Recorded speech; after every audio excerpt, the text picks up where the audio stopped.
बिस्मिल्लाहिर्रहमानिर्रहीम। मैं ਤੁਹਾਡਾ ਖਾਦਮ ਚੌਧਰੀ ਆਬਦ ਅਵਾਮੀ ਮਸਾਇਲ ਦੇ ਨਾਲ ਅੱਜ ਮੈਂ ਮੌਜੂਦ ਹੁਜਰਾ ਸ਼ਾਹ ਮਕੀਮ ਦੇ ਵਿੱਚ ਇੱਕ ਨਵੀਂ ਗੱਲਾ ਮੰਡੀ ਬਣੀ ਹੈ ਅਲ ਬਰਕਤ ਗੱਲਾ ਮੰਡੀ।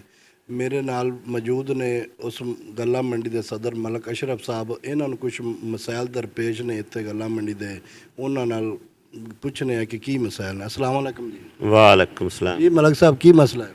ਭਾਈਜਾਨ ਸਾਨੂੰ ਮਸਲੇ ਇਹ ਨੇ ਵੀ 2 ਸਾਲ ਤੋਂ ਅਸੀਂ ਮੰਡੀ ਦਾ ਕਿਆਮ ਕੀਤਾ ਇੱਥੇ। 2 ਸਾਲ ਤੋਂ ਸਾਨੂੰ ਕਬਜ਼ਾ ਮਾਫੀਆ ਹੀ ਨਹੀਂ ਸਾਡੀ ਜਾਨ ਛੱਡ ਰਹੀ। ਇੱਕ ਐਕਸੀਨ ਸਾਹਿਬ ਪਤਾ ਨਹੀਂ ਉਹਨੂੰ ਸਾਡੇ ਨਾਲ ਮਸਲਾ ਕੀ ਪੈਦਾ ਹੋ ਗਿਆ। ਸਾਡੀ ਤੋਂ ਉਹਦੇ ਅੱਗੇ ਵੀ ਰਿਕੁਐਸਟ ਹੈ ਵੀ ਸਾਡੀ ਜਾਨ ਛੱਡ ਦੇ ਯਾਰ, ਮਸਕੀਨਾਂ ਦੀ ਸਾਡੇ ਕੋਲੋਂ ਕੀ ਲੈਣਾ ਹੀ।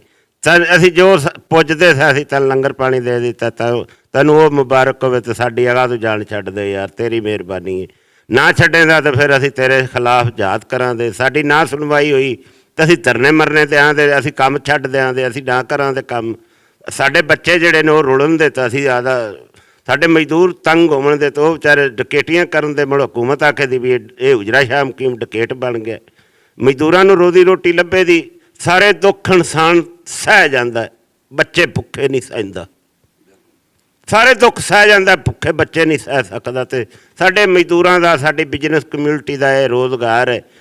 ਅਸੀਂ ਇੱਥੇ ਇਸ ਮੰਡੀ ਪਿੱਛੇ ਬੜੇ ਵੈਲ ਵਕਤ ਕੀਤੇ ਨੇ, ਬੜੀ ਅਸੀਂ ਇਹਦੀਆਂ ਕੁਰਬਾਨੀਆਂ ਦਿੱਤੀਆਂ ਨੇ। ਇਸ ਮੰਡੀ 'ਚ ਅਸੀਂ ਆਦਾ ਜੋ ਕੁਛ ਸਾਡੇ ਕੋਲ ਸਰਮਾਇਆ ਹੈਗਾ ਸੀ ਅਸੀਂ ਇਸ ਮੰਡੀ ਦੇ ਵਿੱਚ ਆਦਾ ਸ਼ਿਫਟ ਕਰ ਤੇ ਬੈਠੇ।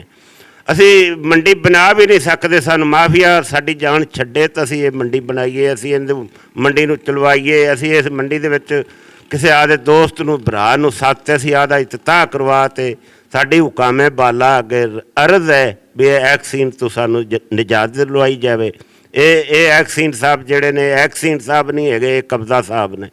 ਐਕਸੀਅਨ ਦਾ ਨਾਂ ਕੀ ਹੈ?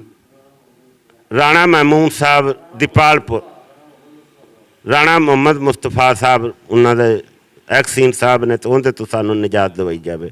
ਉਹ ਸਾਨੂੰ ਬਹੁਤ ਪਰੇਸ਼ਾਨ ਕਰ ਰਹੇ ਨੇ, ਬਹੁਤ ਜ਼ਿਆਦਾ ਪਰੇਸ਼ਾਨ ਕਰ ਰਹੇ ਨੇ। ਕਦੇ ਰੋਡ ਪਟਾ ਦਿੱਤੇ, ਕਦੇ ਕੁਛ ਕਰਾ ਦਿੱਤਾ, ਕਦੇ ਕੁਛ ਕਰਾ ਦਿੱਤਾ। ਬਦਲ ਤੇ ਬੰਦੇ ਸਾਡੇ ਬਣੇ ਵੇਚਦੇ ਨੇ। ਅਸੀਂ ਸਾਡੇ ਨਾਲ ਮਹਿਕਮਾ ਨਹਿਰ ਦੀ ਜਗ੍ਹਾ ਪਈ ਸੀ, ਉਹ ਵੀ ਉਹਨੇ ਜੈਲੀ ਰਸੀਦਾਂ, ਜੈਲੀ ਪਰਚੀਆਂ ਕੱਟ ਤੇ ਉਹਦੇ ਤੇ ਕਬਜ਼ੇ ਕਰਵਾਈ ਬੈਠੇ ਨੇ। ਸਾਡੀ ਮੰਡੀ ਦਾ ਉਹ ਫਰੰਟ ਹੈ। ਅਸੀਂ ਜਨਾਬ ਇਹ ਸਾਡੀ ਹੁਕਾਮੇ ਬਾਲਾ ਅੱਗੇ ਦਰਖਾਸਤ ਹੈ ਵੀ ਇਹ ਮੰਡੀ ਨੂੰ ਅਸੀਂ ਨਹੀਂ ਜਗ੍ਹਾ ਮੰਡੀ ਵਾਸਤੇ ਲੈਂਦੇ। ਸਾਨੂੰ ਇਹ ਆਦਿ ਤਬੀਲ 'ਚ ਲਵੇ, ਮਹਿਕਮਾ ਲਵੇ, ਹਕੂਮਤ ਪੰਜਾਬ ਲਵੇ। ਜੇ ਨਹੀਂ ਲੈ ਸਕਦੇ ਤਾਂ ਇਹਦੇ ਤੇ ਪਾਰਕ ਬਣਾਈ ਜਾਵੇ। ਇੱਥੇ ਆਵਾਮ ਜਿਹੜੀ ਹੈ ਬੈਠੇ ਦੁਆਵਾਂ ਦੇਵੇ ਹਕੂਮਤ ਨੂੰ ਵੀ, ਸਾਨੂੰ ਵੀ, ਸਾਰਿਆਂ ਨੂੰ। ਇੱਥੇ ਪਾਰਕ ਬਣਾਈ ਜਾਵੇ, ਕਿਸੇ ਦੀ ਵੀ ਇਜ਼ਾਦਾਰੀ ਇਹਦੇ ਤੇ ਨਾ ਹੋਵੇ। ਸਰਕਾਰੀ ਮਹਿਕਮੇ ਦੀ ਹੈ ਤੇ ਸਰਕਾਰੀ ਰਵੇ। ਅਸੀਂ ਨਾ ਇਹਦੇ 'ਚੋਂ ਇੰਚ ਲੈਂਦੇ ਤੇ ਨਾ ਅਸੀਂ ਦਿੰਦੇ ਜੀ। ਇਹ ਸਾਡੇ ਨਾਲ ਮੌਜੂਦ ਸਨ ਗੱਲਾ ਮੰਡੀ ਦੇ ਸਦਰ ਮਲਕ ਅਸ਼ਰਫ ਸਾਹਿਬ, ਸਾਡੇ ਨਾਲ ਮੌਜੂਦ ਨੇ ਜਨਰਲ ਸੈਕਟਰੀ ਇਮਰਾਨ हैदर साहब। अस्सलाम वालेकुम जी। जी वालेकुम सलाम जी भाईजान। सर सानू ये तकरीबन 2 साल अरसा दो साल तो सानू ये गल्ला मंडी ਦੇ ਵਿੱਚ ਮੁxtਲਿਫ ਕਿਸਮ ਦੇ ਕਹਿ ਲਓ ਬਲੈਕਮੇਲਿੰਗ ਵਾਲੇ ਨੇ ਪ੍ਰੋਬਲਮ ਨੇ ਜਿਹੜੇ ਉਹ ਸਾਨੂੰ ਕ੍ਰੀਏਟ ਨੇ, ਸਾਨੂੰ ਪੇਸ਼ ਸਾਹਮਣਾ ਕਰਨਾ ਪੈ ਰਿਹਾ। ਮਹਿਕਮਾ ਇਰੀਗੇਸ਼ਨ ਡਿਪਾਰਟਮੈਂਟ ਦੇ ਐਕਸੀਅਨ ਰਾਣਾ ਮੁਸਤਫਾ ਸਾਹਿਬ ਨੇ ਪਹਿਲੇ ਸਾਲ ਜਦੋਂ ਇਹਦੀ ਇਸ ਗੱਲਾ ਮੰਡੀ ਦੀ ਬੁਨਿਆਦ ਰੱਖੀ, ਉਸ ਵਕਤ ਤੋਂ ਲੈ ਕੇ ਹੁਣ ਤੱਕ ਮੁxtਲਿਫ ਬਹਾਨਿਆਂ ਨਾਲ ਹੀ ਲੋਜਤ ਕਰਕੇ ਤੇ ਸਾਡੇ ਕੋਲ ਬਲੈਕਮੇਲ ਕਰਕੇ ਤੇ ਪੈਸੇ ਵਸੂਲਦਾ ਪਿਆ।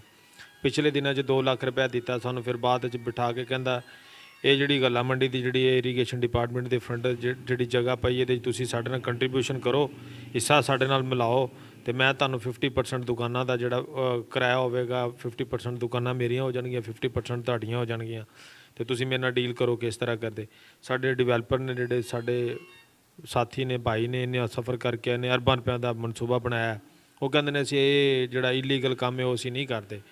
ਵੀ ਗੈਰ ਕਾਨੂੰਨੀ ਇਸ ਤਰ੍ਹਾਂ ਹੋ ਜਾਂਦਾ ਕਿ ਉਹ ਇੱਕ ਅੰਡਰ ਲਾ ਜਿਹੜੀ ਕਹਿ ਲਓ ਵੀ ਇਹਨਾਂ ਦੇ ਇੱਕ ਕਨਸਟੀਟਿਊਸ਼ਨ ਦੇ ਥਰੂ ਜਿਹੜਾ ਚੱਲਿਆ ਆ ਰਿਹਾ। ਤੁਹਾਡਾ ਮੁਤਾਲਬਾ ਕਿਹਦੇ ਨਾਲ ਹੈ? ਸਾਡਾ ਮੁਤਾਲਬਾ ਜੀ ਇਹਨਾਂ ਹੁਕਾਮੇ ਬਲਾ ਨਾਲ ਸਿਟਿੰਗ MP ਆਪਣਾ ਆਸ਼ਕ ਹੁਸੈਨ ਕਰਮਾਨੀ ਸਾਹਿਬ ਅੱਗੇ ਕਿ ਇਹ ਕਬਜ਼ਾ ਮਾਫੀਆ ਤੋਂ ਇਹ ਰਾਸ਼ੀ ਅਫਸਰਾਨ ਤੋਂ ਸਾਡੀ ਜਾਨ ਛੁਡਾਈ ਜਾਏ, ਸਾਡਾ ਇਹ ਜਿਹੜਾ ਕਬਜ਼ਾ ਵਾਗੁਜ਼ਾਰ ਕਰਾਇਆ ਜਾਵੇ। ਇਹ ਗੌਰਮੈਂਟ ਦੀ ਜਗ੍ਹਾ ਜਾਂ ਤਾਂ ਇੱਥੇ ਪਾਰਕ ਬਣਾਈ ਜਾਵੇ ਜਾਂ ਇੱਥੇ ਖੂਬਸੂਰਤ ਜਿਹੜਾ ਕਹਿ ਲਓ ਵੀ ਪਬਲਿਕ ਵਾਸਤੇ ਕੋਈ ਵੀ ਪਲੇਟਫਾਰਮ ਬਣਾ ਦੇਣਾ। ਅਸੀਂ ਕਿਸੇ ਕਿਸਮ ਦਾ ਇਤਰਾਜ਼ ਨਹੀਂ ਕਰਾਂਗੇ, ਲੇਕਿਨ ਫਰਦੇ ਵਾਹਦ ਦੀ ਮਲਕੀਅਤ ਸਾਡੇ ਵਾਸਤੇ ਉਹ ਅਜ਼ਾਬ ਹੈ। ਉਹ ਸਾਨੂੰ ਬਲੈਕਮੇਲ ਕਰ ਰਹੇ ਨੇ, ਸਾਨੂੰ ਧਮਕੀਆਂ ਦੇ ਰਹੇ ਨੇ, ਉਹ ਸਾਡੇ ਲਈ ਅੱਛਾ ਨਹੀਂ ਜੀ। ਇਹਨਾਂ ਦਾ ਮੁਤਾਲਬਾ ਹੈ ਵਜ਼ੀਰ ਆਲਾ ਪੰਜਾਬ ਮਰੀਮ ਨਵਾਜ਼ ਸਾਹਿਬ ਅੱਗੇ सैयद आशिक हुसैन कुरमानी साहब अगे कि ये जो सरकारी रकबा है इन या पार्क बनाई जाए या फिर मंडी वालों दे दे ताकि आवाम इत्थे मजदूर तबका जड़ा अपना कोई ना कोई इत्थे रोज़गार बना लवन।